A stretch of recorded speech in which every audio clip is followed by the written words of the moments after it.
self-educated entrepreneur. Sorry I haven't gotten back with a video up this last week. I've been extremely busy.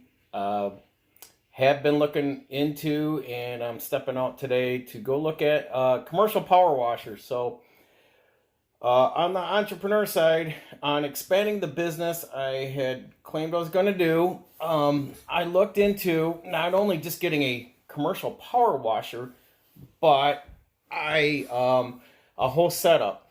And what I'm looking at as a setup is building my own as far as on a trailer. I'm looking at a 5x8 trailer with what I'm going to do is start with a 325 gallon tank. And then I'm going to get this power washer. I'll put that on the front, and saddle the tank towards the back or just above the axle. And that way I can still remove the power washer and use it mobily.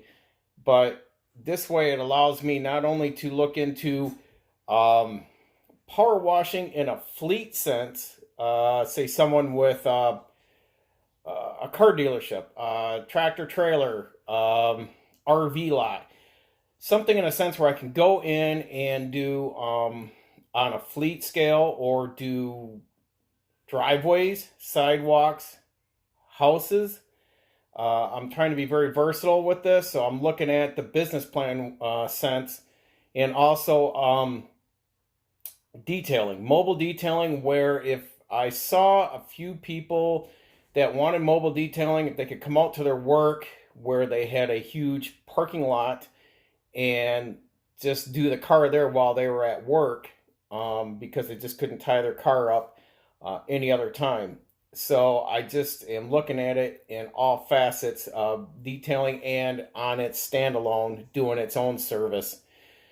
So we're going to step out and do that today. The other thing was, I'll look into the business account and LLC and that too. Oh, my insurance, checking with my insurance guy on, because that's the thing, you got to look at everything before you just go out and make all these purchases and just be spontaneous, putting a buggy before the horse.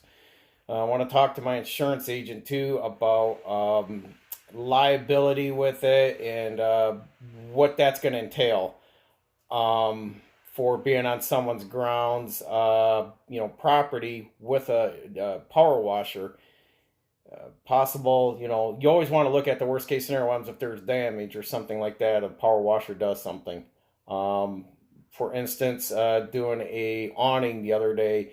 The awning is very weathered, sun bleached, and it did a slight rip on it. So just things like that you got to consider to make sure you've got everything laid out on paper. You're looking at all the numbers before you throw the money at it.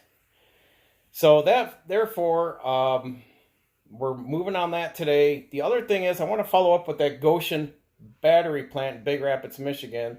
That's just about an hour, 15 minutes north of me.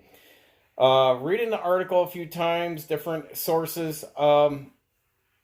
They went through with it. The Democratic leaders put in place here in Michigan.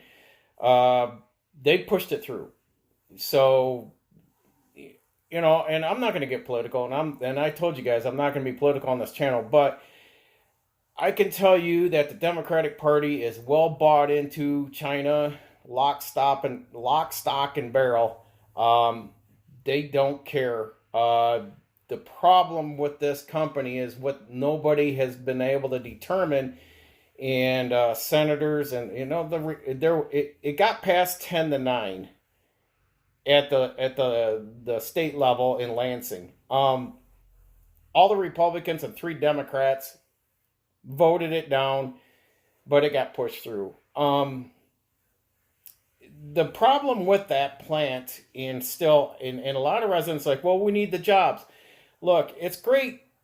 You're going to bring the jobs in. That's a quick fix, and that's a great thing to do right now. You're looking at the here and now, but what is this? What's the repercussions of this 5, 10, 20 years from now? If the shareholders of a parent companies like the high-tech company, Gotion's high-tech company, what's a parent company of this Gotion battery EV, what is the repercussions if the CCP are the shareholders of that company and have stock into, bleeding over into this? Because all the profits made on this is going back to motherland. That's part of the CCP's rules and bylaws, is the profits made here and the profits that an American company makes over in China goes through the CCP first. So money that's profited here is going to go over there and invested into motherland, just like Mother China, just like Mother Russia. So this is where I get confused, is why are our leaders just, they're selling us out? It's obvious, but it's like, God, these people are just so programmed, and it's just sickening that they're not standing up and saying. And a few people just want to know: do we have options for an American company to come in and profit and keep the money here? And no one seemed to give answers for that. No one had any recourse to say the CCP has ties to this company. So, and that's buying up 700 acres up there of already Michigan land, on top of already the 52 established Chinese companies that are here in Michigan already that are operating. So if you think, buy American, do American and all that, stand up for your rights, email, write, call your legislators, representatives, congressmen, senators, like I said, voice and let them know you are in disagreement. So now at a local level, the communities are gathering together across the state, and they're pushing back on this. They're going to continue to push back with these Chinese companies coming in. And the problem is once they have an overwhelming effect, people are afraid in the future they're going to say, we have a stronger pull here, and use our laws against us, and use their Communist Party, I want to say, influence laws to start pushing their agenda into these communities, and it's just going to be a contagion to spread out. They basically, it's like you can just see from a leader, political level, through a corporate level, they want to take away our constitutional sovereign rights, liberties, and all that. It's there. So that's all I'm going to speak on that, because you can see that above all things, that they just want to just suppress us down, take this, like it, and move on. Shut up and just be compliant and fall in step with everything. And I'm not one to really stand strong on being very well governed. I question everything, and I think that's what we need to do as an individual level, because human beings are creatures of habit. They don't like change. That's a human being sense on a psychological level, and human beings do not like being governed. I can tell you right now, if you think that you just like having everyone telling you what to do day in and day out, and just being compliant and saying, yes, ma'am, yes, sir, no, sir, and just going in that lockstep, you're just being brainwashed and all. But for the most part, human beings don't like to be governed. Therefore, I'm losing track here. But we really need to be more onto questioning everything that's going on around us. Question everything. And when I say that, it's just like this. I don't care. From political leaders to doctors to CEOs, y'all put your pants on one leg at a time. I don't give two hoots. And that is question. I'm going to question you. I don't care if you're a billionaire. You got there, probably you've cheated your way a little bit getting there. I'm going to tell you that right now. And if all that money was taken away from these wealthy people, they would never know how to actually survive on this planet.